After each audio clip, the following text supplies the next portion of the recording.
This is Radio Free Asia from Washington, D.C. The following program is in Uyghur.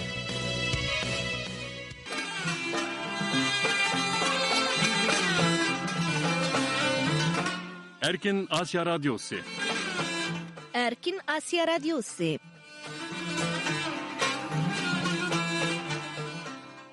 Assalamu alaykum, muhtaram radio anglag'uvchilar. Erkin Asya Radyosuga xush keldinglar. Anlayotganinglar 29 yanvar poytaxt Washingtondan tarqatilayotgan 1 soatlik Uyg'urcha anglitishimiz. Mazkur anglitishimizning riyosatchiligi uchun Gulchehra xizmatda. Navbatda ixlosmandlarimiz diqqatiga sunmoqchi bo'lgan programma o'rinlashtirishimizdan qisqacha ma'lumot berib o'tay. Anglitishimizni bugungi dunyo iqlim masalalari, shundaqla Uyg'urlarga munosabatli qisqa xabarlar bilan boshlaymiz. Gündəlik qısqa xəbərlərimizdən keyin vaqe həm mülayiza, obzor anglitish programmalarımız boyunca öz müxbirlərimiz və dünyanın hər qaysı joylaridagi ixtiyoriy müxbirlərimizin tayyorlashida təfsili xəbər analizləri, məxsus söhbət və obzorlar diqqətinizdə bo'ladi. Muhtaram radio anglag'uvchilar, bugungi 1 soatlik radio anglitishimizni yoqtirib olishinglarni umid qilamiz. Diqqətinizə avval öz müxbirimiz Cəvlanın tayarlışıdaki gündəlik qısqa xəbərlərdə bolsun.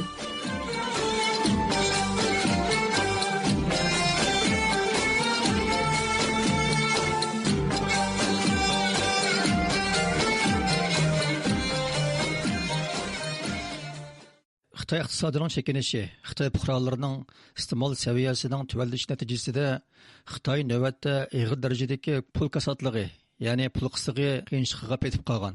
Yevropadagi nupuzli iqtisodiy analiz turbeti bo'lgan geosiyosiy axborot sistemasi to'ri 27 yanvar e'lon qilgan bir dokladda Xitoyning hozir umumyuzlik holda pul kasotligi qaynamiga kirib qolganligi, Xitoydagi 65% aholining turmush kirimining o'rta saviyadan tuvan ekanligi, hukumatning iste'molni jonlantirish tadbirlarining kamaganligi o'tirg'a qo'yilgan. Dokladda deyilishicha, yaqinqi yillarda Xitoyning mol eksporti tuvalab qolmay, davlat ichidagi iste'mol kuchi, ya'ni fuqarolarning mol sotib olish kuchi tuvallab ketgan. Sanoat mollarining bahosi tushib ketgan. Buning bilan Xitoyda uda 6 qatim pul kasotligi kelib chiqqan. Xitoy hukumati pul muomala siyosatini keng qo'yib o'tish tadbirlaridan qo'llangan bo'lsa-mu, unum bermagan. Dokladda yana Xitoyning sobiq bosh ministri Li Keqiangning 2020-yilda qilgan so'zi naql e'longa bo'lib, Xitoyda 600 million aholining oylik kirimining 1000 yuandan tuvan ekanligi, Xitoy statistika idorasining buni inkor qilmaganligi, bu sonliq ma'lumotning Xitoydagi asosli iqtisodiy vaziyatni ko'rsatib beradiganligi bildirilgan. Covid vabosidan keyin Xitoy iqtisodining bir xil tuvallish natijasida Xitoydagi nurg'un shirkat zavodlar taqalgan, odam qisqartgan yoki ish haqini tuvallatgan. Ammo Xitoy Kompartiyasining bosh sekretari Shi Jinpingning Xitoy hikoyasini yaxshi so'zlash prinsipiga asosan hukumat dokladlarida 2023 yil 600 milliondan ko'p Xitoy aholisining o'tirchi oylik kirimining 3500 yuanga yetib qolganligi tashviq qilingan. Buningga qarshi fikrda bo'lgan iqtisodshunoslarning ovozi jimoqtirilgan. Dokladda ko'rsatilishicha, Xitoyning 70% boyligi uy-mulk bozoriga markazlashgan bo'lib, agar uy-mulk krizisi davomlashsa, iste'molchilar va korxonalarning ishonchi texnik tuvallaydi ekan va pul kasotligi texnik ig'irlashadi ekan. Növbətdə uçur texnikası, cümlədən sünni aql texnikası sahəsində qızıq nöqtəyə aylanğan Kren Tinitish DeepSeek namlıq sünni aql modeli Xitayning sünni aql texnikası sahəsində Amerikanın OpenAI texnikasiga jang e'lon qilgan yangi app deb qaralmoqda. Halbuki bu yangi sünni aql modelining Xitoy kommunist hokimiyatining kontrolligida ekanligi hamda hukumatning tashviqotiga mos holda uchur taqitayotganligi bilinmoqda. Kompüter jurnali 28 yanvar e'lon qilgan bir xabarda Xitoy şirkatlari bozoriga chiqargan DeepSeekning Uyg'urlar va Tayvan masalasida Xitoy Kompartiyasining tashviqot yo'nalishi bilan birdek ekanligi ko'rsatilgan. Ya'ni bu qandaqdir yuqori unumli sun'iy aql modeli Xitoy hukumati cheklagan sezgur siyosiy masalalarni nazorat qiladigan hamda hukumatning tashviqotiga uyg'un uchurlarni taqitadigan shaklda loyihalangan. Xabarda deyilishicha, DeepSeekni sinoq qilib baqqanlar uning bergan javoblarining ChatGPT bilan asosan o'xshaydiganligini bayqagan. DeepSeek bilan ChatGPT har ikkisidan Xitoy hukumatining Uyg'urlarga yurgizayotgan siyosati haqidagi talash tartish nima deb so'ralganda, ular buningga kishilik huquq dafsandichiligi, ko'p odamni qayta tarbiyalash lagerlariga so'lash, majburiy emgak va tug'utni cheklash haqidagi xabarlardan naql elib javob bergan. Ammo orqadinlar DeepSeek bir necha sekund ichida yuqorqi javobini o'chirib tashlab, "Kechiring, bu savollar mening javob berish doiramdan halqib ketdi. Biz boshqa ishlar haqida paranglashaylik" degan. ChatGPT'da bu ahvol ko'rilmagan. Demak, DeepSeek ko'plagan savollarga ChatGPT'ni tahlil qilgan asosda javob bersimi, sezgur siyosiy masalalarda Xitoy hukumatining sizqidan chiqmaydiganligi va ular yo'l qo'ygan doiradagi uchurlarni boshqalarga yetkazadiganligi ma'lum bo'lgan.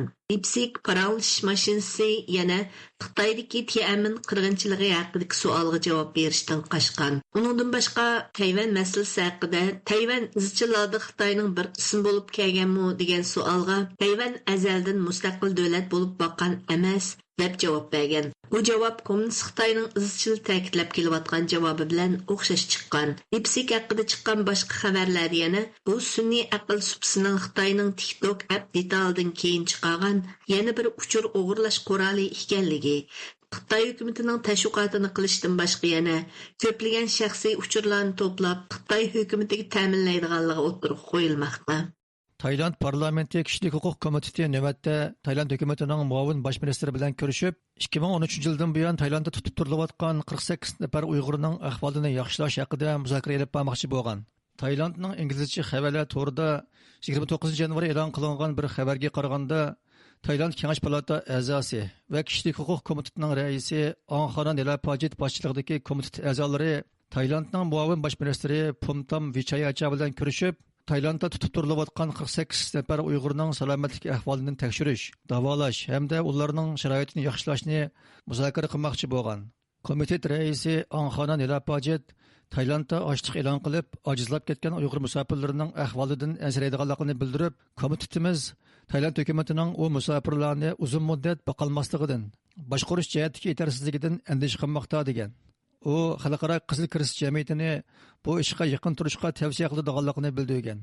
U yana Tayland hukumatining o'zining xalqaro majburiyatini ado qilib, bu musofirlarni xatarlik joyga yo'llamaslikka kafolatlik qiladiganligini bildirganligini aytgan.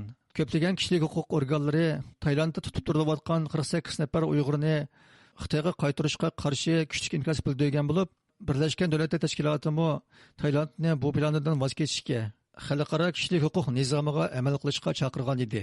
Navbatda Facebook qatorliq ijtimoiy aloqa tarmoqlarida Taylanddagi Uyg'urlarning Xitoyga qaytarilmaydigan bo'lganligi haqida xabarlar tarqalmoqda. Türkiye ve dünyadaki en yeni arxeologiyalik bayqashlardan uçur beradigan arxeologiya xabarlari tori 29 yanvar günü çıqagan bir xabarda Uyghur elidagi Börtala Abdunum oblasti Arshang nahiyasiga yaqin xarablikdan bronza, ya'ni mis pichoq bayqalganligi xabar qilingan. Bu pichoq milodiyadan ilgari 2800-yillardan 2600-yillargacha bo'lgan davrga oid ekan. Arxeologlarning bildirishicha, milodiyadan burungi 2600-yildan 1800-yillargacha bo'lgan bronza davriga oid qabristonliklar chos toshlar bilan qo'rshalgan bo'lib, bundaq uslubdagi qabristonliklar Altay tog'lari bilan Tangir tog'larining g'arbiy qism rayonlarida ko'p uchraydi ekan. Xitoy taratquv vositalaridan Markaziy televiziya stansiyasi bu haqda xabar bergan bo'lib, mazkur bronza pichoqning Arshang nahiyasining sharqiy shimoliga 40 kilometr keladigan Qo'shtog' xarobiligidan tepilganligi, ularning ichidagi bir bronza pichoqning Xitoydagi eng qadimgi bronza asboblaridan biri, shundaqla Yevro Osiyo yayloqlaridan tepilgan eng burungi bronza buyumlaridan biri ekanligi tashviq qilingan. Xitoy arxeologlari 5000 kvadrat metrdan ortiq keladigan bu xarobilik o'rnining hozirgacha bu rayondan tepilgan bronza davriga oid eng cho'ng xarobilik ekanligini, qadimgi g'arb bilan sharq madaniyati uchrashgan muhim joy ekanligini, bu yerdan tepilgan sopol buyumlar, yog'och buyumlar, bronza asboblari qatorliq qadimgi yodgorliklarning o'tir tuzlanlik bilan g'arb rayonining madaniyat aloqasining isboti ekanligini, yog'ochdan yasalgan ot beshining bo'lsa, Xitoyning eng burun otni ko'ndirganligining dalili ekanligini ilgari surgan. Xitoy matbuotlarida Uyg'ur eliga oid har qanday qizilma yodgorliklarni Xitoy manbalik tarixga bog'lash yoki madaniyat meroslarini Xitoy markazchilik nuqtai nazari bo'yicha sharhlash davom qilmoqda. Xitoy yana Turpandagi Yanxi qabristonligidan tepilgan ot egalarini Junxo madaniyatiga tava qilishga uringan edi. Xitoy madaniyatining qadimdan yezi egilikni asos qilgan madaniyat ekanligi, ot uloq ko'ndirishning eng dastlabda chorvachilikni asos qilgan millatlarda boshlanganligini ko'z tutganda, Xitoy arxeologlarining bu qarishining tirab tura olmaydiganligi o'zligidan ma'lum. Amerikalik tarixchi Ryan Thum radiomizga bergan ziyoratida Xitoy doiralarining 2019 yili e'lon qilgan Xinjiang Aqtashliq kitobida nima uchun Uyg'urlarni Xitoyning bir parchasi deyishining sabablarini tushuntirib, Xitoy buningga o'rtaq kashmish va madaniyat almashtirishini sabab qilib ko'rsatgan. O'zaro aloqa ham qo'shilish to'g'riliq ko'p so'zlagan degan edi.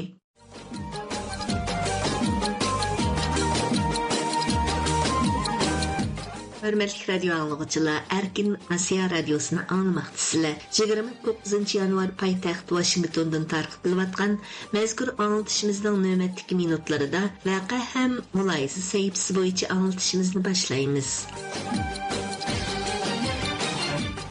Bugünkü program riyasətçilik üçün Gülçehra xizmətdə.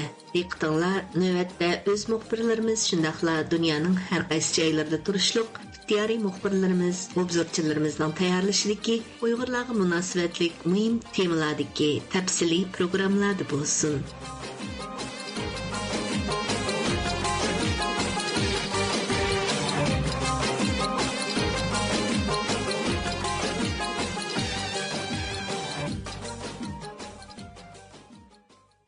Amerikadagi dangliq Aqıllar ambirining biri bo'lgan Hudson instituti 28 yanvar yig'ini o'tkazib Trump hukumatiga sunilgan Amerikaning Xitoy siyosatida kishilik huquqni oldingi o'ringa qo'yish haqidagi bir dokladni muzokara qilgan. Bu doklad Amerika Uyg'ur birlashmasi, Uyg'ur harakati, Erkinlik sari qatorliq nurg'un tashkilotlarning hamkorligida tayyorlangan ekan. Tuanda buning tafsilotini o'z muxbirimiz Erkindan anglaysizlar. Amerikadagi dangliq aqlli ambarlarining biri bo'lgan Hudson instituti 27 yanvar kuni Olivia Enos, Sophia Richardson, Anlukvir qatorliq mutaxassislarning tayyorlashida Trump hukumatiga sunilgan kelar navbatlik hukumat uchun qo'llanma. Amerikaning Xitoy siyosatida kishilik huquqni oldingi o'ringa qo'yish nomli dokladni e'lon qilgan. Texnologiya Amerika bilan Xitoy orasidagi yadroliq raqobat maydoniga aylangan tamojni beji Trump hukumatining tashqi siyosatidagi kaskin quroli bo'lib atgan. Shuningdek, Amerikadagi qonunsiz ko'chmanlarni tozalash jiddiy qanot yeyotgan bir payt sunilgan. Bu dokladda yangi navbatlik Amerika hukumatining Uyg'urlarni o'z ichiga olgan Xitoy kishilik huquq masalalariga qanday siyosat tutish haqida atrofli taklif fikrlarning berilganligi qayd qilinmoqda. Hudson instituti shu munosabat bilan 28 yanvar kuni yig'in o'tkazib, Amerika Uyg'ur birlashmasi, Uyg'ur harakati, Erkinlik sariyi, Tibet harakati qatorliq nurg'un tashkilotlarning hamkorligida tayyorlangan bu dokladni muzokara qilgan. Trump hukumatining ko'chmanlar siyosatining Xitoy kishilik huquq masalasiga bo'lgan ta'siri, bo'libmi Uyg'ur, Tibet, Xitoy siyosiy panolanuvchilariga bo'lgan ta'siri bu yig'inda muzokara qilingan nuqtaliq masalalarning biridir. Yig'inning riyosatchisi Hudson institutining oliy tadqiqotchisi Michael Sobolikning ko'rsatishicha, navbatda Amerika ichki siyosatidagi ko'rinarli masalalarning biri bo'layotgan ko'chmanlar masalasi bu dokladda o'tirg'a qo'yilgan kelgusi siyosatga munosabatli tavsiyalarning biri ekan. Michael Sobolik mundaq deydi. Diqqat qilarliq bir nuqta shuki, navbatda Amerikaning ichki siyosatidagi ko'rinarli masala ko'chmanlar masalasidir. Buning Amerikada intayin ixtilofli bir masalaga aylanishining nurg'un sabablari bo'lsa-mu, ammo bu masala mazkur dokladdagi kelgusi siyosiy tavsiyalarining biri. Shunga biz to'xtalayotgan musofirlarni o'rinlashtirishni kuchaytirish, Xitoydan qochib kelgan ba'zi millat kishilarining siyospanalik iltimosiga e'tibor berish, insonparvarlik davolash programmalarini kuchaytirish haqidagi bu masalalar navbatda kun tartibidagi siyosiy munozaralarning markazidan o'rinlanmoqda. Halbuki yig'inda Hong Kongni kuzatish tashkilotining siyosiy maslahatchisi Anok Ver musofirlar masalasi nuqtaliq tavsiyalarining biri ekanligini ta'kidlaydi. Anok Ver mundaq deydi. Shuni bilish intayin muhim. Bu masala bizning sungan tavsiyalarimizning markaziy nuqtasi. Xitoyning tahdidi haqida so'zlash, uningga qarshi kuchli bo'lish, Xitoyning ideologik tahdidiga qarshi tirkishish deganlar intoyim muhim fikrlar. Lekin eng muhimi buningga qarshi bizning qanday konkret ishlarni qilishimizdir.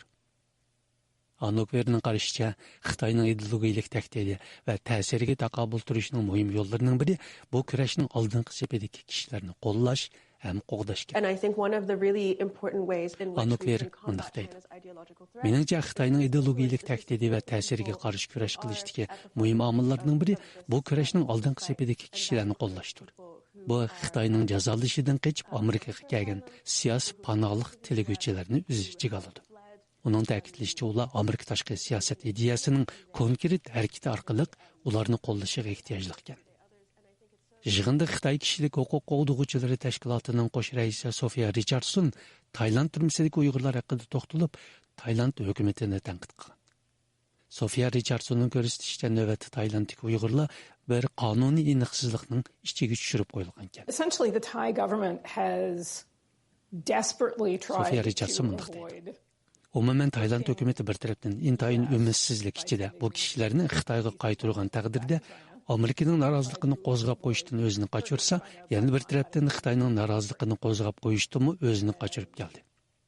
Ular 12 yildan beri intayin nachar sharoitda xalqaro qonunning musofirlar va siyosiy panohlanuvchilarga tengilgan qonuniy aniqsizlik ishiga mahkum qilindi. Sofiya Richardsonning ta'kidlashicha, Birlashgan Davlatlar Tashkiloti Musofirlar oliy mahkamasi Tailanddagi Uyg'urlarni qo'g'dashda o'zining mas'uliyatini ado qilmagan. The relevant refugee agencies, particularly the United Nations Richardson Commission for Refugees, aloqador musofirlar organlari, bo'libmi BDT Musofirlar oliy komissariyati bu kishilarni qo'g'dashda o'zining mas'uliyatini ado qilmadi. Aslida ular bu kishilarni osonli musofir deb e'lon qila oladi deb ta'kidlaydi. I think there's just no excuse for UNHCR U yana mundaq deydi. not granting Meningcha them navbatda status. BDT Musofirlar oliy komissariyatining bu kishilarga musofirlik salohiyati bermaslikka, demokratik hukumatlarning ularni qabul qilmasligiga hech qanday sababi yo'q. Fakt shuki, buning o'zi intayin kuchli bir chaqiriqdir. Bu demokratik davlatlarning qanchalik tashkilsiz, shuningdek Beijingning bu kishilarni qaytarib ketish g'arizining qanchalik kuchli ekanligini ko'rsatmoqda. Bu dokladni tayyorlashga hamkorlashgan tashkilotlardan Amerika Uyg'ur birlashmasining raisi Alfidar Eltabir xonim ziyoratimizni qabul qilib, dokladda o'tirib qo'yilgan Uyg'urlarga munosabatli tavsiyalar haqida tushuncha berdi. Uyg'ur Amerika birlashmasi topshirgan temalardan birinchisi Amerikaga kelgan Uyg'ur siyosiy panohlik tilaguvchilarining qisqa zaman ichida shularniki siyosiy panohlik ishini tezlatish va chiqarish. Undan ikkinchisi transnational repression, ya'ni Xitoyning chegara atlagan ziyonkashligi demdik. Undan boshqa Tailanddagi Uyg'urlarning hozirgacha musofirlik kelishkisining alvomig'ini va shuning eng tez zamonda bir taraf qilinishi kerakligini mushlarni talab qildik. Alfidar Eltabirning qayd qilishicha, ular Trump hukumatining Uyg'urlarning vaziyatini ko'zda tutib, Uyg'ur siyosiy panohlanuvchilarga alohida muomala qilishni talab qilgan. Siyosiy panohlik tilaguvchilarining masalasi to'g'ritib qo'yildi. Shunga biz Trump hukumatining Uyg'ur siyosiy panohlik tilaguvchilarining sonining ozligini va Uyg'urlarning masalasining hech bir boshqa millatga o'xshamaydiganligini, chunki irqiy qirg'inchilik bo'layotgan bir yerdan kelgan Uyg'urlarninki o'zgacha tipik bir masala ekanligini, bu qonun bo'yicha bir taraf qilsa to'g'ri bo'lmaydiganligini tushuntirishga tirishyapmiz. Prezident Trump saylov mezgilida Amerikaning ko'chmanlar siyosatini o'zgartirib, qonunsiz ko'chmanlarni tozalaydiganligi ham chegarani taqaydiganligini bildirgan edi. O 20 yanvar vazifaga o'tirgan kuni darhol ma'muriy buyruq tushirib, Amerikaning tug'ma vatandoshlik qonunini ijro qilishni to'xtatgan va siyosiy panohlik berishni to'xtatgan. Shuningdek, qonunsiz ko'chmanlarni keng ko'lamda haydab chiqarishga boshlagan edi.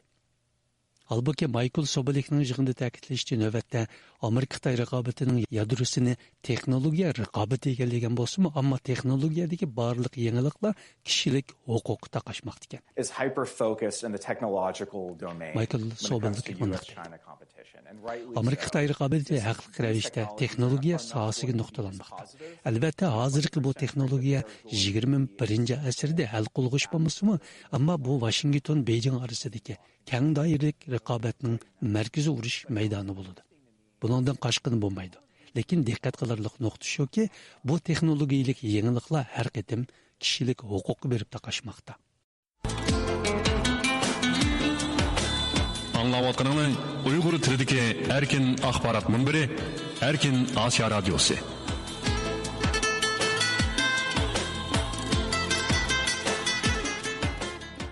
Yaqında Angliyada chiqadigan pul muomala vaqti gazetida e'lon qilingan bir maqolada ko'plagan Amerika shirkatlarining Xitoydan chekinmoqchi bo'lganligi, chunki Amerika bilan Xitoy o'rtasidagi savdo jangi xavfining kuchayib qolganligi o'tirib qo'yilgan. Ammo Apple bilan Tesla'ga o'xshash shirkatlar Xitoydagi savdosini yana davom qilayotgan bo'lib, ularning Xitoydagi mavjudligi Amerika bilan Xitoy o'rtasidagi ziddiyat hamda to'qnashuvning kuchayishi bilan oxirlashishi mumkin ekan. Tövəndə muxbirimiz Cavlanning bu vaqtda tayyorlagan programmasi diqqətinizdə bo'lsin. Prezident Donald Trumpning Oqsaroyga qaytib kelishi bilan tang Xitoy bilan bo'lgan savdo-iqtisod munosabati jiddiy bosqichga qadam qo'ydi. Prezident Trump 21 yanvar kuni buyruq imzolab, Amerikaga fentanil qatorliq zaharlik buyumlarni kirgizayotgan Xitoyga 2 oyning 1 kunidan boshlab 10% qo'shilma tamojna beji qo'ydiganligini jakoladi. U 23 yanvar kuni Davosdagi xalqaro iqtisod munbirida qilgan so'zida Amerikaning Xitoy va Yevropa davlatlari bilan bo'lgan adolatsiz savdo munosabatiga xotima berdiganligini, Amerika sanoatini gullantirish uchun Amerika korxonalari va chet el korxonalarining Amerikada ish-o'qat qilishiga qulaylik sharoit yaratadiganligini bildirdi. Angliyada chiqadigan pul muomala vaqti gazeti yaqinda e'lon qilgan bir maqolada Amerika shirkatlarining 44%ning Xitoydan chekinishni o'ylashayotganligi, buningdagi asosli sababning Amerika bilan Xitoy o'rtasidagi savdo jangi xavfining kuchayib qolganligi o'tirg'a qo'yilgan. Amerika korxonalari bilan Xitoy korxonalarining hammasi hozir prezident Trumpning Amerikaning manfaatini qo'g'dash planining ta'siriga uchraydigan bo'lib, bu vaziyatga qarata ular o'z oldiga tadbir olishga kirishgan. Amerika savdo jamiyatining tekshirishiga qaraganda Xitoydan chekinmoqchi bo'lgan Amerika shirkatlari o'zlarining ish o'rni va zavodlarini Osiyodagi boshqa taraqqiy qilayotgan davlatlarga yo'tkazishni planlagan. Uningdan boshqa Amerika, Yevropa ittifoqi davlatlari, Yaponiya, Koreya qatorliq taraqqiy qilgan davlatlarmi Amerika korxonalarini jalb qilishga boshlagan. Prezident Trumpning Amerikadagi korxonalardan oladigan bojni tuvallatish va'dasi ularni texnik qiziqtirgan. Amerikada yashayotgan iqtisod fanlari doktori Qaysar Mijid Amerika shirkatlarining aslida Donald Trumpning birinchi qatimliq prezidentlik davrida Xitoydan chekinishga boshlaganligi va uningdagi sabablar haqida to'xtaldi. Amerika shirkatlarining Xitoydan chekinib chiqishi Donald Trump birinchi qatim vazifaga o'tirgan vaqtida Xitoyning mollariga boj elishni yo'l qo'ygandilar, boshlangan turgan. Ondan keyin COVID-19 vabası taqaldı. Şuna olan təminləş zəncirdə üzülüş oldu. Yəni Xitay əmmiyana taqıdı. Zavodlar taqaldı, işləb çıxırışın iqtisadi fəaliyyətlər taqaldı. Bunun nəticəsində Amerikanın bəzi şirkətləri Xitayның ətrafındakı dövlətlərə şu çağlar yötkülüşə başlagan, yəni çıxıb getişə başlagan. Yəni ötən bir neçə il içində Xitayның özü də vabanın təsirindən sırt yana chet elning shirkatlariga nisbatan har xil shaklda tekshiradigan, ularni taqibga nazoratga oladigan ularning faoliyatlari shunaqa ishlar ko'payib qoldi. Ya'ni bunday aytgan vaqtda siyosiy omillarning ta'siri xeyli zo'r bo'ldi. Mana shunday sharoitda bu Xitoyga Amerika shirkatlarininki mablag' silishini tuvaltivatdi yoki osiltivatdi. Xitoyga mablag' solgan yoki Xitoyda tijorat qilayotgan shirkatlarning, ba'zi shirkatlarning chiqib ketishini tezlatdi. Kasb jihatdan qaraganda Amerikaning yuqori texnika va fan tadqiqot shirkatlari Xitoydan ko'chishni beklab o'ylashayotgan bo'lib, ularning ichida 41% shirkat navbatda Xitoydan chekinmoqda yoki chekinishni o'ylashmoqda ekan. Chunki prezident Trump bilan sobiq prezident Joe Biden har ikkisi Xitoyning yarim o'tkazgich va tok avtomobillarining batareyasi qatorliq ilg'or mahsulotlarni egallab olishni cheklab kelgan. Xitoy bo'lsa xalqliq kon mahsulotlarini Amerikaga sotib bermaslik orqali Amerikadan o'ch olib kelgan. Navbatda Xitoyga mablag' solishga bo'lmaydi deb qaraydigan Amerika shirkatlari 2020-yildagidan 2 ko'paygan.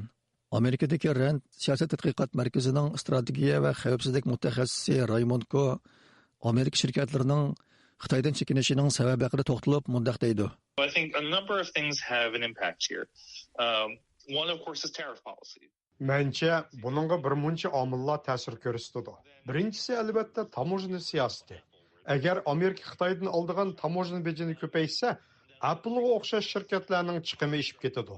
Shuning bilan ular mahsulotlarini boshqa davlatlarda ishlab chiqaradi. Ikkinchisi, Xitoyning o'zidagi mablag' solish muhiti. Shuni bilish kerakki, Xitoyning iqtisodi degandek yaxshi emas. Xitoy bozori haqida yomon xabarlar ko'p. Shunga bu bozorning jalb qilish kuchi ancha qolmadi. Bundaq ahvolda Apple'ga o'xshash shirkatlar Xitoydagi tijoratini tadrijiy azaytishi mumkin. Uchinchisi, xalqaroda ham Xitoyda mol bahosi tushish xatarini mo'ljarlashning barg'ancha qiyin bo'lishiga ergishib, Amerikaning mablag' solg'uvchi shirkatlari Xitoyga qanchalik mablag' selish va uningdan qanchalik foyda olishda texnik ehtiyot qiladigan bo'lib ketdi. Are going to be more cautious about what type of money they put into China and what they get out of it. Savdo iqtisod torbetidagi soliq ma'lumotlarga asoslanganda 2024 yil Xitoyga bevosita kirgan chet el mablag'i 27% tuvallab 2008 yildan buyongi eng tuvan nuqtaga tushgan.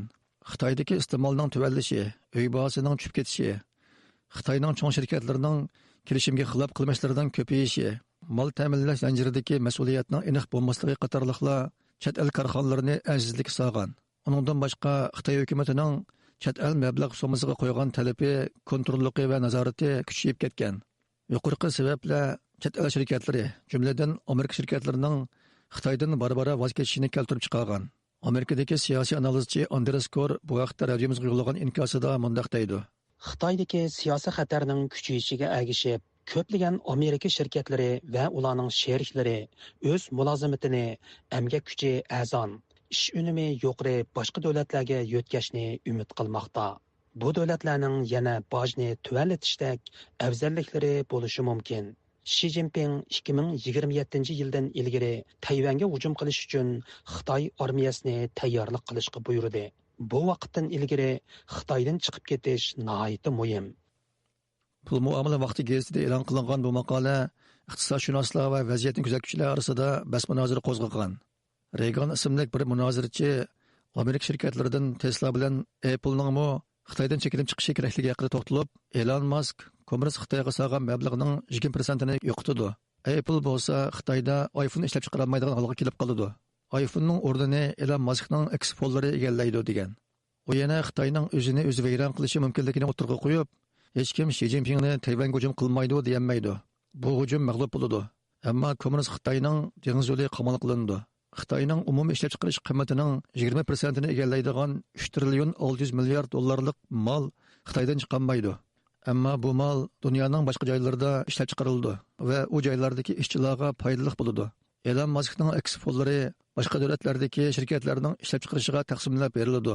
Rossiya neft eksport qilmagan chaqdimi Yevropa mavjud bo'lgandek, Xitoy mol eksport qilmagan chaqdimi dunyo yanada mavjud bo'lib turaveradi deb yozgan. Doktor Qaysar Mejitning bildirishicha, Xitoy yanada dunyodagi cho'ng bozor bo'lg'achqa, Amerikaning Apple bilan Tesla'ga o'xshash cho'ng shirkatlari Xitoydagi tijoratidan osonlikcha voz kechmaydi ekan. Ammo Amerika bilan Xitoy o'rtasidagi raqobat dushmanlikka aylanib ketsa, ularmi Xitoydan chekinishga majbur bo'ladi ekan. Qanday ahvolda bu Amerikaning cho'ng shirkatlari Xitoydan chekinib chiqish mumkin degan vaqtda ikki davlat o'rtasidagi munosabat, iqtisodiy munosabat surkilishga aylanib, iqtisodiy surkilish siyosiy dushmanlikka aylanib qolsa, ya'ni shirkatlar o'rtasidagi raqobat, davlatlar o'rtasidagi yuqori texnika jihatdagi raqobat oxirida Xitoy bilan Amerikaning o'rtasidagi ideologiya jihatdagi dunyoga g'o'jolish jihatdagi bu xil raqiblik munosabatga aylanib ketib qolsa, bu shirkatlar chekinib chiqib ketishi mumkin. Yaqinqi kunlarda Xitoyning hukumat taratqulardagi xabarlarda Uyg'urlarning qadimiy madaniyat bo'shigi bo'lgan Qashqar shahri va markaziy shahar Urumchida Xitoyning Chag'an bayrami harpisida daqidunbaqlar chelib, ajdaho usuli o'ynalib, Uyg'urlarning bu bayramni zo'r tantana bilan kutib olganligi bas-basta xabar qilinmoqda. Undaqda Uyg'urlarning milliy va an'anaviy diniy bayramlarga cheklama qo'yayotgan Xitoy hukumatining bugungi kunda Uyg'urlarga Xitoylarning an'anaviy bayrami bo'lgan Chag'anni tantana bilan kutib olishga selishiga qanday g'arazlar yoshiringan? Tuanda o'z muxbirimiz Shadiyaning bu vaqtdagi analiz programmasi diqqatinglarda bo'lsin. Uyg'urlarning qadimiy madaniyat beshigi bo'lgan Qashqar shahri va markaziy shahar Urumchida, shuningdek Uyg'ur elining janubidagi Uyg'urlar zich o'ltiraqlashgan shahar Naya yezlarda Uyg'urlarning Xitoyning 2025-yillik Chag'an bayrami harpisida avvalgi yillardagidek Xitoycha masnaviy chaplash, panus esish orqali yilon yilini kutib olishga tayyorlik qilayotganligi hamda har xil adabiyot san'at faoliyatlari elib berib, birdek xushal xuramlik bilan Chag'an bayramining zo'r tantana bilan kutib olinganligi tashviq qilinmoqda. Xitoy xabarlari to'rining Chag'an tazkirasi sahifasida e'lon qilingan o'tgan haftadagi xabarida yaqindan buyon Qashqar qadimiy shahrining cho'ng ko'chalariga qizil masnaviy va fu, ya'ni barkat, omad ma'nosidagi xatlar chaplangan zinnat panuslari va bezak chiroqlarining esilib Qashqar shahrining kecha-kunduz Chag'an bayramlik kayfiyatining texmo kuchayganligi, Chag'an harpisidagi bu qaynam tashqinliq manzarining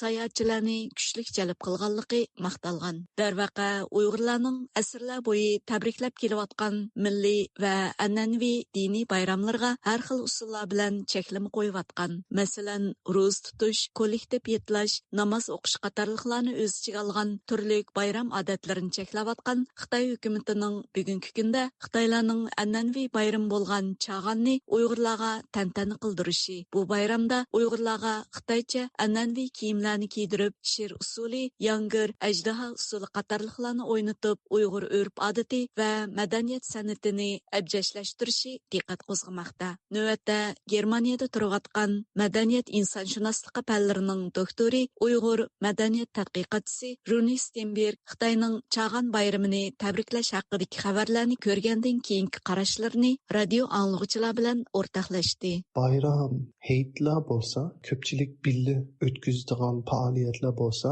u xuddi bir jamiyatniki eslamasi bo'ldi. Bayram heytlarniki hikoyalar bor, ularniki qiymat qarashlar bor. Shuning uchun ashuna bayramlar orqali bir jamiyatniki madaniyat saqlanib qoldi. Shu jamiyatning madaniyatini yo'q qilib etmoqchi bo'lsa, u bayramlarni ilitib, yo'q qilib etish bilan shu xalqning madaniyatini, shu xalqning ko'z qarashini, dunyo qarashini yo'q qilg'ili bo'ldi. Xitoy hukumati hozir shunday qilishga tirishyapti. Chunki Uyg'urlarniki madaniyati yo'q bo'lib qolsa, Uyg'urlar xitoylashib ketsa, Uyg'urlar o'ziniki ko'z qarashini, o'zining hikoyalari, o'zining tarixini unutib qolsa, Xitoy hukumati ularni osonroq kontrol qila oladi, osonroq boyliqlarni o'zi ishlatgili bo'ldi. U Xitoyning chag'anliq faoliyatlari haqidagi suratlik va silliq xabarlardagi Uyg'ur va Xitoylarning abjash uslubdagi yasinish va kiyinishlari haqida to'xtalib o'tdi. Vetindi yashab boqqan odamlar yoki ashyoda tug'ilib cho'ng bo'lgan odamlar albatta Uyg'urlarning bayramini unutib qila olmaymiz. U shuncha oson bo'lmaydi. Biz Xitoy qilayotgan narsalarni ko'rib tushunyapmiz, ham ularning niyatini bilamiz. Lekin yoshlar bo'lsa, u hayit bayramlarini ko'p ko'rmagan yoshlar bo'lsa, shu bayramlarni Uyg'ur xalq bayramlarini, Uyg'ur xalq hayitlarini o'tkazolmasa, ularmi Uyg'ur madaniyatini cho'nqur o'rganolmaydi. Shuning uchun menimcha Xitoy hukumati hozir kelgusini olaydi. Ularniki bayram hayitlarini yo'q qilib etish plani hozir cho'ng bo'lgan odamlarniki esidan ilib etish, uni unutilib ketish uchun qilgan bir narsa emas. Lekin yoshlarga yetkazib bermasin, yoshlar uni o'rganmasin. Jamiyatga qarsak, jamiyat uni unutilib ketish kerak deb niyat bilan shunday qilyapti menimcha. Xinhua xabarlar to'rining 23 yanvardagi xabarda aytilishicha, Urumchi shahrida Chag'an harpisidagi tabriklash faoliyatlari do'mboq chelib, ajda usul o'ynash nomida tantana qilingan. Xabarda hatto Xitoylarning Uyg'ur an'anaviy kiyim-kechaklarini kiyib faoliyatga qatnashishi, Uyg'ur qatorliq rayondagi yerlik millatlarning Xitoycha an'anaviy uslubda kiyinib, Xitoyning do'mboq usuli, ajda o'ynatish usullarini o'ynashi diqqat tortsa, Xitoy afsona rivoyatlaridagi bir yurish personaj qayta jonlanib bu faoliyatlarda keng o'rin elishimi alayda ko'zga chiliqidi. Uyg'ur vaziyatini yaqindan kuzatib kelayotgan Amerikadagi Rosxulman texnologiya institutining dotsenti Timothy Cruz bu haqda radiomizga qaytargan yozim javobida mundaq deydi. Odatda bayramlarni o'rtaq tabriklash usuli ko'pincha davlatlarda o'rtaq tavallik tuyg'usi barpo qilish tirishchiligining bir qismi hisoblanadi. Masalan, Amerikaning mustaqillik kuni, Rojdestvo bayrami, minnatdorlik bayrami qatorliq bu bayramlarning hammasi o'xshamagan guruhlar orasida o'rtaq madaniyat o'rnatishga tirishish xohishini ko'rsatadi. Halbuki o'xshamaydigan yer shuki, bundan burunqi bir qancha yillar burun Uyg'urlar Qamariya yangi yilni e'tibor qilmaydi. Chunki ular Qamariya yangi yilni islomga tava emas deb qaraydi. Undaqda nima uchun yaqindan buyon Uyg'urlarning bu bayramni tabriklashi kuchayishga boshladi?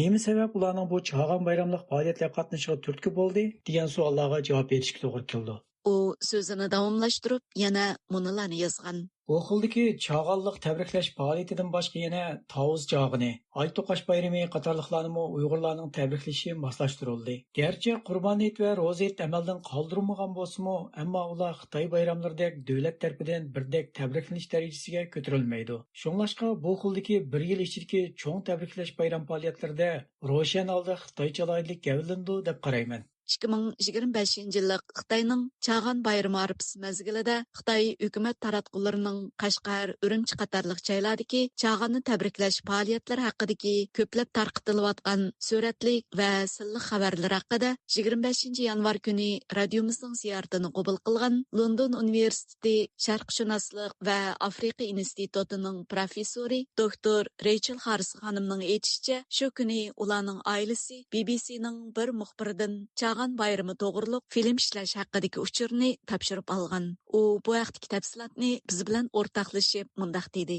This morning, my family had a big shock. We found a message from a BBC journalist. Bugun atiganda oilamdagilar hayronlik ichida qoldik. Biz BBCning bir muxbiridan, yo'ldoshimdan so'rgan uchurni topshirib oldik. Mening yo'ldoshim u Uyg'ur. Ya'ni uchur Qamariya yangi yil Chag'an bayrami pat arada yetib keladi.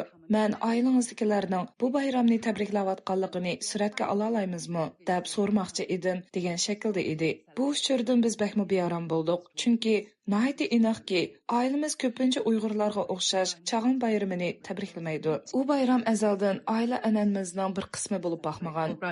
We celebrate Rosa Hayit and Chinese New Year, Chunjie, has never been part of our family traditions. Doktor Rachel Harris xanım yana so'zini davomlashtirib, bu vaqtdagi qarashlarini izohlab mundaq dedi. And of course, this request from this BBC journalist comes in the middle of an... Albatta, BBC'ning muxbirining talabi Xitoy hukumatining uzundan buyon Uyg'urlarning Xitoyning Chag'an bayramini tabriklaydiganligini soxtalik bilan tashviq qilayotganligidan kelib chiqqan. Chunki bir necha yildan buyon biz mushunga o'xshash sinlarni ko'rdik. Kishilarning Qamariya yangi yilni tabriklayotganligi ko'rsatildi. Bu albatta to'qilma. Bu Uyg'ur oilidagi kishilarning rag'batlantirilishi va majburlanishi, Uyg'urlarning Xitoy madaniyatining muhim tarkibiy qismi ekanligi to'g'risidagi rivoyatga moslashish uchun ilib berilgan faoliyatdir. Form to this narrative that the Uyghurs are an essential part of Chinese civilization. U sözüdə Xitay hökumətinin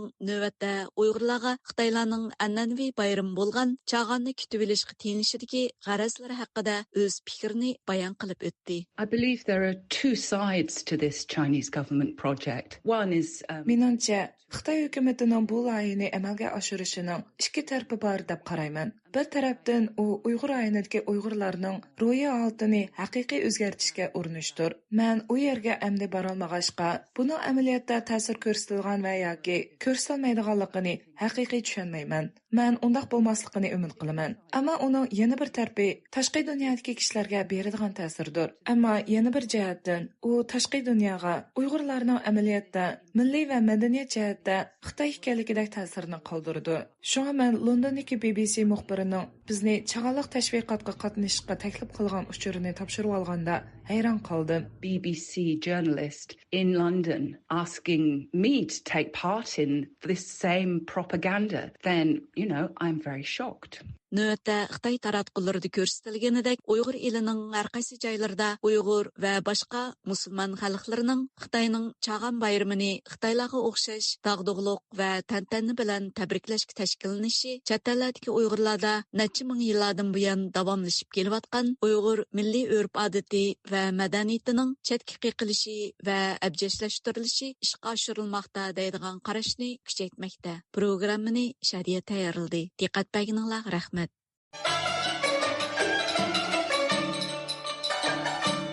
Yaqında tədqiqatçılar Aqsuda 9 yil tekshirib tədqiq qilish orqali brukelloz bakteriyasi bilan yuqumlanishdan kelib chiqqan yuqumliq kesili to'g'riliq bir parcha maqola e'lon qilgan. Brukelloz kesiliga giribdor bo'lish va Bu kasallikning o'tirg'i chiqib tarqalishida temperatura va muhit omili bilan bog'lanish borligi ilgari surilgan. Halbuki mutaxassislar brukelloz kasaliga giribtor bo'lish va tarqalishida temperatura, muhit omili bilan munosabatli bo'lib qolmasdan, ijtimoiy, iqtisod va siyosiy omillarning ta'siri va rolining borligini ilgari surmoqda. Tuanda diqqatinglar muxbirimiz O'yg'arning bu vaqtda tayyorlagan programmasi bo'lg'ay.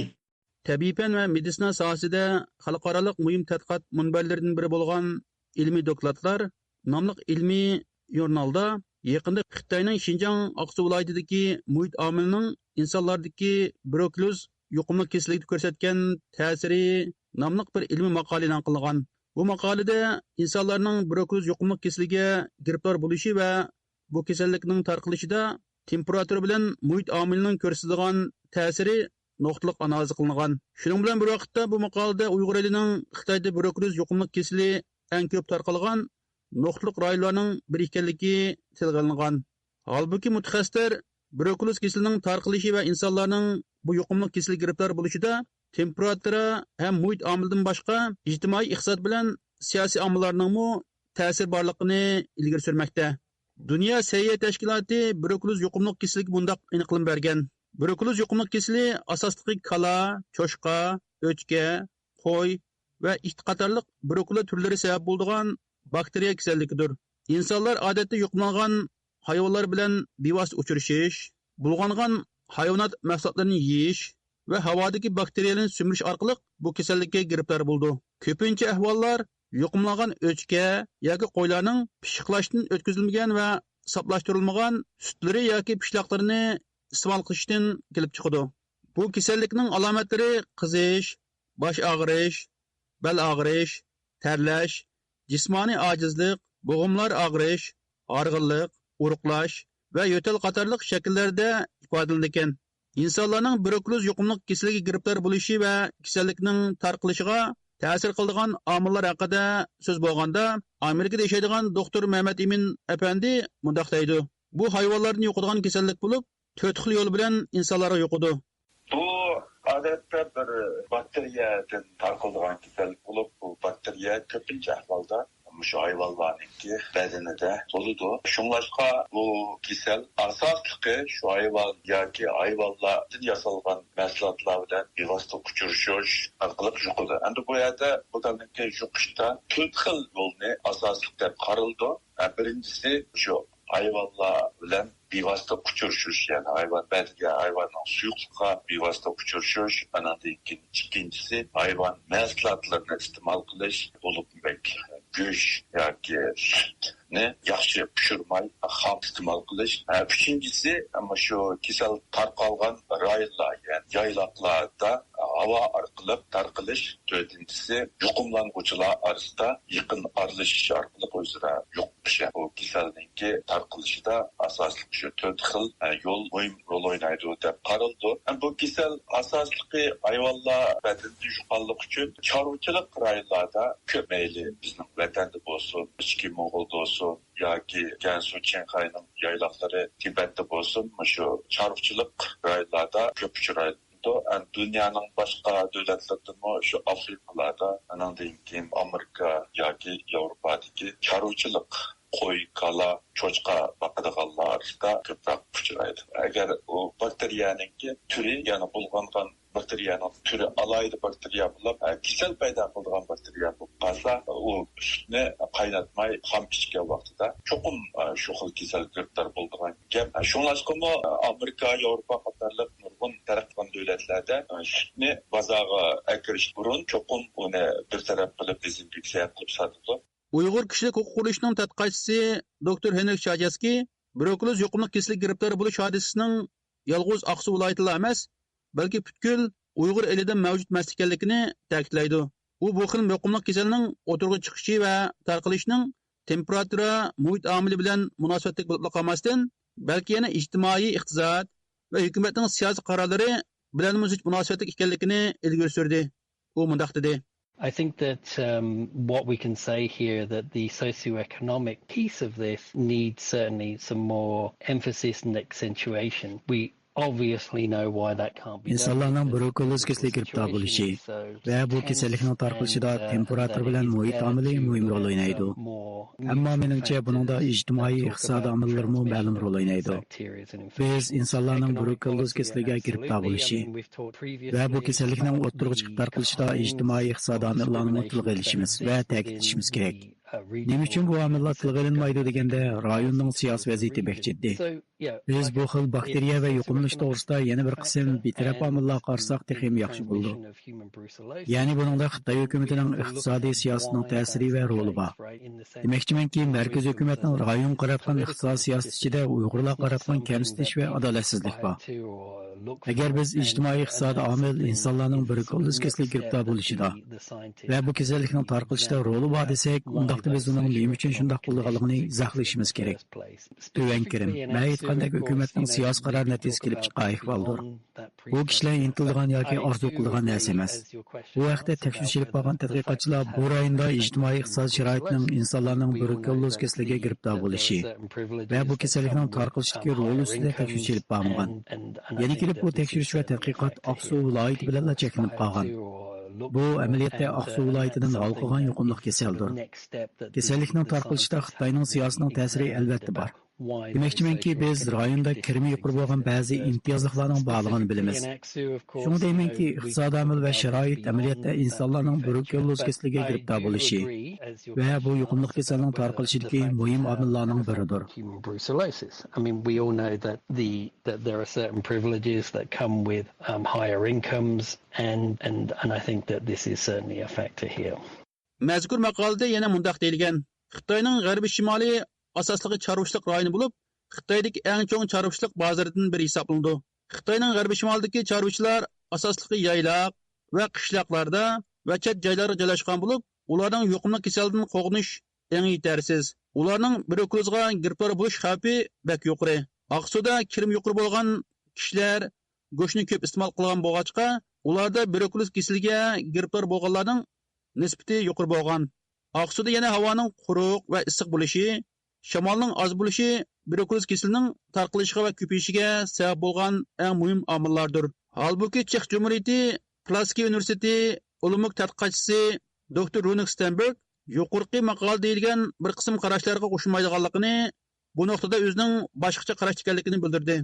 U maqolaning ichida sal qiziqgan. Ular deydi, odamlar beyib ketsa, puli ko'p bo'lib ketsa, kasallikmi ko'p bo'lib ketdi. Lekin undaq emas. Kasallik ko'p bo'lib ketmadi. Bizningki kasallikdan bo'lgan xabarimiz ko'p bo'lib ketdi. Chunki odamlar ko'proq doktorga borlaydi, lekin doktorga borsa, kasallikni davolaydi. Shuning uchun u yaxshi bir ish. U esli demak kasallik aziyib ketdi. Chunki doktorning yordami bilan u ya yo'q bo'lib ketdi yoki shuncha ig'ir bo'lmaydi. Andan keyin bakteriyani sutdan alg'ili bo'ldi yoki yo'q qilib etkili bo'ldi yoki shu hayvonlarningki turadigan qo'tonga berib ashiyada kasallikni to'xtatib bo'ldi. Shu jihatdan shu maqola bilan menki ko'z qarashim boshqacha bo'ldi. Menimcha bu kasallik xuddi boshqa kasalliklarmi namratchilik bilan bog'lanib bo'ldi. Odamlar namrat bo'lsa, ular doktorga bora olmaydi. Shuning uchun kasallikni davomlayolmaydi, uni hal qilolmaydi, kasallikni to'xtatib qo'ya olmaydi. Ularning puli bo'lsa, ular doktorga bora oladi, qo'tonga bir narsani solalaydi, bakteriyani yo'q qilib etish bir amalni topa oladi. Shuning uchun men shu maqolniki bir yerdan qo'shilmagan bir yer bo'lsa, shu ular odamlar boy bo'lsa kasallik ko'payib ketdi degan gap. Onun bilan mushu kasallikning albatta siyosat bilan bog'lang'isi bor. Agar odamlarningki bilimi ko'proq bo'lib qolsa, ular o'zini kasallikdan asanoq saqlay oladi. Shuning uchun ma'rif yaxshiroq bo'lsa, bo'libmi yezlarda shu kasallikni asanoq to'xta qilib bo'ldi. Yana ikkinchisi albatta namoratchilik bilan bog'langandan keyin iqtisodiy siyosat bilan bog'lanliq bo'ldi. Doktor Henrik Shajaski yana brukeloz insonlarning yuqumli kasallikka giribtor bo'lish va kasallikning tarqalishida Xitoy hukumatining olgan siyosiy qarorlari, ya'ni siyosiy omillarning ta'sir borligini ko'rsatib, Xitoy mərkəzi hökumətinin məsuliyyətini öz içigə alishi, shundaqla ciddi hərəkətə yürütüşünün zərurligini alohida tilga oldi. But I think that what we're talking about here, beyond the scientists have called meteorological factors, is that policy decisions can certainly Menimcha biz bu yerda tadqiqotchilar degan atalmish meteorologiyalik omillardan olib Uyg'urlarning bu xil yuqumli kasalliklarga qanday inkas qaytardiganligini va bakteriya bilan yuqumlashdan kelib chiqqan kasallarga taqobil turishda siyosiy qarorlarning qanday roli borligiga diqqat qilishimiz kerak. Menimcha markaziy hukumat bu rolni albatta kuchaytirishi kerak. Mitigate these kinds of bacterial infections, and I think that the central government certainly needs to step up in that role. Qadrli radio anglagıçlar, bu programmani Washingtondan Uyg'ur tayyorladi. Qozog'istondagi Uyg'ur muzika komediya teatrida balet artisti, naqshchi, Nava ansamblining yetakchi naqshchisi bo'lgan Qozog'istonning xalq artisti Zinnatgul Akbarovaning 90 yillik tavalludiga bag'ishlangan xotira kechiligi o'tkazilgan. Zinnatgul Akbarova xonim san'at hayotida Anarxon, G'erib Sanam, Nozgum, Tahir Zöhre qatarlıq köplеген muzikалық dramalarda baş qahramonlarning obrazlarini ustalik bilan yaratib, tomoshabinlarning qalbida o'chmas simalarni qoldirgan ekan. Zinnatgul Akbarovaning Uyg'ur san'atining rivojlanishiga qo'shgan tuhfalari to'g'riliq Olmutadan ixtiyor muxbirimiz O'yg'an tayyorlagan programmani diqqatingizga sunamiz. 28 yanvar günü Almutu şəhərindəki Qudus Xocameyrov namidəki Dövlət Akademiyalik Uyğur Muzika Komediya Teatrıda Qazaxstanın xalq artisti Zinnatgul Akbarovanın 90 yıllık təvəllüdüne bağışlanğan xatirə keçiligi ötküzüldü. Onun senarisini Uyğur Teatrı Ədəbiyyat bölümünün başlığı, Hürmet Ordeni'nin sahibi Gülbahar Nasirova tayarlagan bolup, rejissor Bəxtcan Avdunov səhnələşdirgan. Zinnatgul Akbarova 1935 yılı Qazaxstanның hazırkı Yetsu vilayetinin Yerkes şehirinde dünyaya kelgan. 1955 yılı Selezyov namidagi Almutda usul mektebini tamamlab, dastlabda Uyg'ur teatrida balet artisti, andin naqshchi bo'lib ishlagan.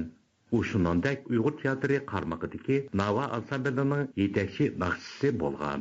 Keyingi yillarda u Anarxon, G'erib Sanam, Nozugum, Tahir Zöhre, Arşi Malalan, Maysarının işi qatarlıq köplegen muzikалық dramalarda baş qahramonlarni obrazlarını yaratgan. Zinnatgul Akbarova, Qizibek, Ömer Muhammadi, Bir yaz bir qish, shanba kuni to'yga qatarlıq sahna asarlaridami turli xarakterlarni ko'rsatish orqali tomoshabinlarning olqishiga sazovor bo'lgan. Dastlabda Zinnatgul Akbarovaning hayotidan elingan ko'rinishlarni o'z ichiga olgan video film ko'rsatildi. Riyasatchilar uning balalik chig'ining 1941 yili boshlangan Sovet German urushi yillariga to'g'ri kelib, ko'plagan azoblarni beshidan tarqalqini, ota-onasini izini besib, kelajagini san'atdan tarqalqini bayon qildi. Mazkur kechilikda yosh san'atkorlar Luiza Rozaxonova, Dilnaz Qavdunova, Varsjan Abdullayevlar ayni vaqtlarda Zinnatgul Akbarova yaratgan ana shu obrazlarni qayta sahnaga elib chiqdi. Onunda sözgü çıkan Uyghur teatrının tanılgan artistlerden Alimcan Aysayev, Qazaxstan'da xizmet gösterken erbabi Ferhat Davutov, Qazaxstan'da xizmet gösterken artisti Reyhangul Mehbirova, shuningdek mərhumning urf-fuqalardan Qazaxstan'da xizmet gösterken erbabları Enver Akbarov ve Alimcan Akbarovlar Uyghur teatrının ötmüş tarihi ve bugünkü hayatı, adaqlıq artistlarning, şu cümleden Zinnatgul Akbarovaning Uyghur milli san'atini rivojlanishga qo'shgan to'pisi ham insoniy hislatlar haqida o'z aslimalarini o'tirg'a qo'yib, murosimga kelgan barliq mehmonlarga minnatdorligini bildirdi va tayyorlab kelgan naqsha nomerlarini tomoshabinlar diqqatiga sazovor qildi. Murosimda nutq so'zlagan Alimjan Asayev mundaq dedi: 1964 yılı tiyatr tarixida birinchi bo'lib 2 yillik aktyorlar tayyorlab studiya ishlaydi. Shuni biz 15 bala imtihon o'tkazib teatrga keldik. 1-oktyabr kuni teatrning eshigini yechib, biz teatrda o'qidik, masoraga chiqdik, o'qish bilan takbir birlayib mandik. Shunlar nima ish kelsa men shu kundan boshlab asar tushirdim deb biz armon qilgan artistlarni buni haqam ko'rsa tashlamaydi. Teshik birdan bo'lsa o'rtada gaplarni anglab debdi. Mana shu kundan boshlab mening ulug' orzu armonlarim amalga oshdi. Amjan Aysayev yana Zinatgul Akbarovaning yüzdən oşuq obrazlarını yaratıb, tomoshabinlarga tez arada tonolib ketganligini, ko'plagan safarlarda birga bo'lib, uning xalq orasidami alohida hurmat qozonganligining guvohchisi bo'lganligini, uning xalqi tarafidan haqiqiy so'yilgan san'atkor darajasiga yetganligini o'tirg'a qo'ydi. Rayhongul Mahbirova marhumning farzandlari Ruslar va Gulbaharning nomiga minnatdorligini bildirib mundaq dedi. Mesela Ruslar kızımız Gulya her ikisi bana anasının koynunda çok oldu. Bırak atının mehrini az kötü desem bulundu. İnsanın etigen kaçış bulup geldi. Şunu karmasın, zinedimiz ballarını yaxşı terbiyelep, çoğun kılıp, bana nevlerini görüp, Kudaya şükür, hemen görüşken müyesser buldu. Ben Gulya kızımga bir iştihız üzerinden ananlık rahmetimle mahkeme. Gulya, siz şundan ananızı yaxşı karadınız. Kadar katı kağırdı. Şu anlarda siz onu bildiriniz bilen, bir taraftan maddi, hem taraftan ananı kollap kuvvetlediniz. Doğrularının en yaxşısı ekip ananızı şikezdiniz. Yönediniz. Şunun için sizge ben mınlarca rahmetimi etmem. Kendi demek ki bunun bizim zihdeler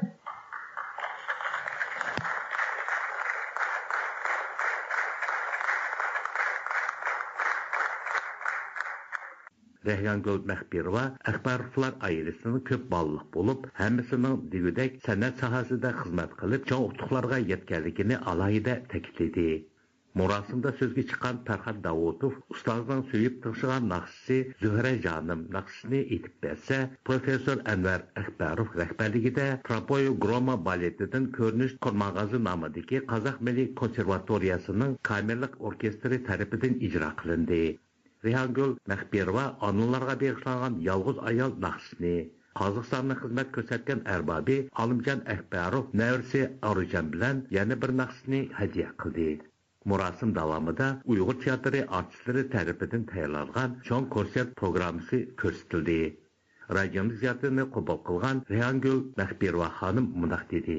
Senteden ben student vaqtimda Nurxon dramasida Nurxonning rolini o'ynaganini ko'rdim. Avazı tushunchilik yaxshi, to'g'ri tushibdi bu rolga. Naqshlarini shunday yaxshi etdi degan va'da xalq shunday yaxshi qarshi oldi.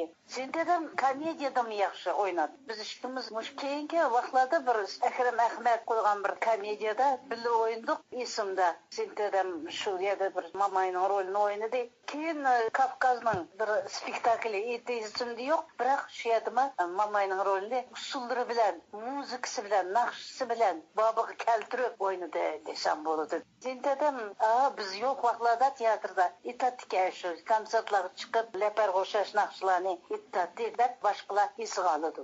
Endi bunda o'zining odamgarchilik tarafini olsak, aytdim mehmondo'st ayol. Odamgarchiligi shunchalik kuchli. Ash ko'p balliq semiyada o'sgan uchunmi shunchalik odam sirab ketadimkinda. Ziyoratimizni qabul qilgan Cumhuriyetlik Uyg'ur ovozi gazetining bosh muharriri Yershad Asmatov apandi Uyg'ur teatrida o'tgan xotira kechiligidan qattiq ta'sirlanganligini o'tirg'a qo'yib mundaq dedi. Haqiqatan Zinatgul Akbarova o'zining butkul hayotini milliy san'atimizning taraqqiyotiga bag'ishlagan inson kimligi bu qatam yana bir qatam ko'zga yetkazdi. Endi Zinatgul hadimizniki bizning milliy san'atimizning qutlug' dargohi Uyg'ur teatriga singdirgan emgigi nihoyatda cho'ng deb o'ylayman. Zinatgul hadimizniki alohidligi u har taraflama talant egasi ekanligi. Sebebi Zinatgul'da bu faqat Uyg'ur teatrining aktyorlari emas, bu sahna obrazlarini yaratish bilan birga xalqimizning naqshlarini o'rlashda va boshqa har xil obrazlarni yaratishda o'zining mahoratini ko'rsatgan artistimiz Zinat Akbarova desa, biz o'zimizning balliq davrimizni yodimizga olamiz. Biz shu maktabda o'qib yurgan o'quvchilik davrimizda Zinat Akbarova ijro qilgan rollardan aytib bahramlangandik. Bizga u naqsha sozning mahiri, sahna mahiri, kulki mahiri sifatida tanilgan. Haqiqatan Zinat adam mayli qayg'uliq qo'yilim bo'lsin, mayli kulkilik qo'yilim bo'lsin, o'zining mahorati bilan shu obrazni ichib berishga qobil inson edi. Murosim oxirida so'zga chiqqan Uyg'ur teatrining badiiy rahbari Farhadbek Kanafin Axbarovlar sulolasining Qozog'iston madaniyatining, shu jumladan Uyg'ur san'atining taraqqiyotiga salmoqli tuhfa qo'shqalqini va qo'shib kelayotganligini alohida ta'kidladi. Egilishimizcha, Zinatgul Axbarovaning amgaki yuqori baholanib, dastlabda Qozog'iston Jumhuriyatining xizmat ko'rsatgan artisti, ondan 1992-yili Qozog'iston Jumhuriyatining xalq artisti degan oliy unvonga sazovor bo'lgan. Buningdan tashqari u hukumatning ko'plagan faxriy yorliqlari va medallari bilan taqdirlangan. Hörmətli radio anlıqçılar, bu programını